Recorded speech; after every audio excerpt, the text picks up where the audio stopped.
এই ৭৮তম পলাশবাৰী ৰাস মহোৎসৱ ১৫ নৱেম্বৰৰ পৰা ২৯ নৱেম্বৰলৈ অনুষ্ঠিত হ'ব। তাত আপোনালোকৰ পৰা আমি ইতিবাচক সঁহাৰি আৰু সকলো ক্ষেত্ৰতে সহায় সহযোগিতা পাম বুলি আশা ৰাখি আজিৰ এই এই সভাখন দিয়া হৈছে আৰু সকলোকে মই ভৱিষ্যতে সকলোৰে পৰা সহায় সহযোগ পাম বুলি আশা ৰাখি কৰিবলৈ আজিৰ এই সংবাদমেলখন আমি আয়োজন কৰিছোঁ আৰু ইতিমধ্যে আমি এটা প্ৰেছ বিজ্ঞপ্তি উলিয়াইছোঁ আৰু সেইটো আপোনালোকক আমি দিবলৈ আগবাঢ়িছোঁ আৰু এই প্ৰেছ বিজ্ঞপ্তিটো আপোনালোকৰ হাতত পৰাৰ পিছত তাৰ ওপৰত পুংখানুপুংখভাৱে আপোনালোকে আমাৰ লগত আলোচনা কৰিবলৈ আশা ৰাখিছোঁ আৰু আমি আগবাঢ়িছোঁ এতিয়া প্ৰেছ বিজ্ঞপ্তিটো আপোনালোকক জনাবলৈ। আপোনালোকৰ জৰিয়তে সমগ্ৰ অসমবাসীক আমি জনাবলৈ পাই সুখী হৈছোঁ যে অন্যান্য বেলিৰ দৰে এইবুলিও পলাশবাৰী ৰাস মহোৎসৱ সমিতিয়ে ৭৮ সংখ্যক ৰাস উদযাপন কৰিবলৈ আগবাঢ়িছোঁ। এইবুলিও ৰাস মহোৎসৱ সমিতিয়ে আপোনালোক তথা অঞ্চলবাসী ৰাইজৰ সুদিহা পৰামৰ্শৰ সহায় সহযোগিতাৰে অতি জাকজমকতাৰে বিস্তৃত লগতে বৰ্ণাঢ্য কাৰ্যসূচীৰে অহা ১৫ নৱেম্বৰ ২০২৪ তাৰিখৰ পৰা ২৯ নৱেম্বৰ ২০২৪ তাৰিখলৈ ১৫ দিনাকৈ উদযাপন কৰিবলৈ দিয়া কৰা হৈছে। ৰাস মহোৎসৱ এইবুলি মহাপ্ৰভু শ্ৰী শ্ৰী কৃষ্ণৰ ৰাসলীলা মুখ্য মণ্ডপ বৃন্দাবন সহিতে ৪২টা কোঠালি প্ৰদৰ্শন কৰা হ'ব। প্ৰায় ১০টা কোঠালিত বৈদ্যুতিক কাৰিকৰী ব্যৱস্থাও কৰা হ'ব। ইয়াৰ উপৰিও প্ৰতি বছৰৰ দৰে এইবুলিও ৰাস মহোৎসৱৰ লগত সংগতি ৰাখি স্মৃতিগ্ৰন্থখন ৰাসক্ৰীড়া প্ৰকাশৰ ব্যৱস্থা কৰা হৈছে আৰু এই ৰাসক্ৰীড়াখন উন্মোচক হিচাপে আমি ইতিমধ্যে নিমন্ত্ৰণ জনাইছোঁ প্ৰাগনিউজৰ CMD মাননীয় ডক্টৰ সঞ্জীৱ নাৰায়ণ দেৱক।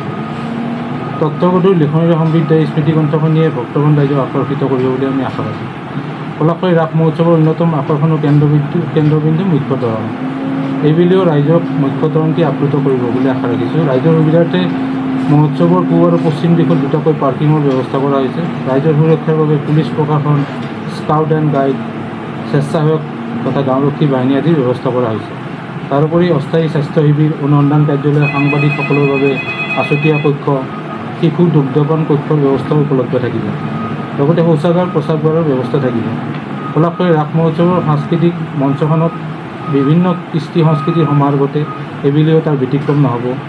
উৎসৱৰ লগত সংগতি ৰাখি ধৰ্মালোচনী সভা, সতীৰ্থ সন্মিলন, দিয়ানাম প্ৰতিযোগিতা, শিশু কৃষ্ণ প্ৰতিযোগিতা, ডক্টৰ ভূপেন্দ্ৰ হাজৰিকা দেৱলৈ শ্ৰদ্ধাঞ্জলি আৰু ভূপেন্দ্ৰ সংগীত প্ৰতিযোগিতা, লোক সংস্কৃতি উৎসৱ আৰু নিমন্ত্ৰিত বিভিন্ন স্থানৰ শিল্পী সংগীতানুষ্ঠান।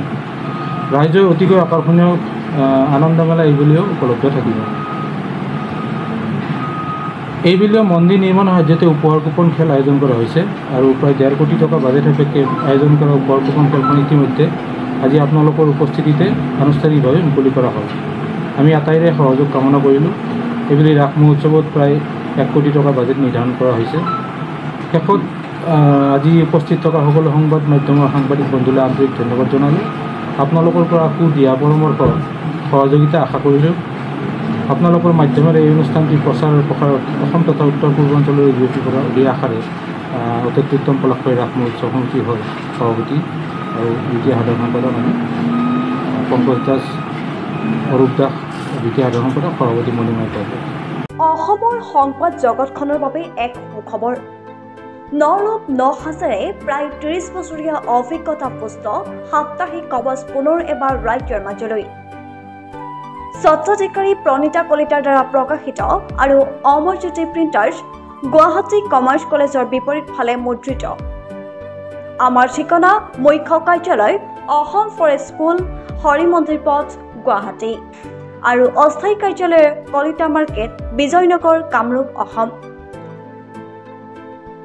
মোবাইল নং 9435114666 আৰু 7024722813।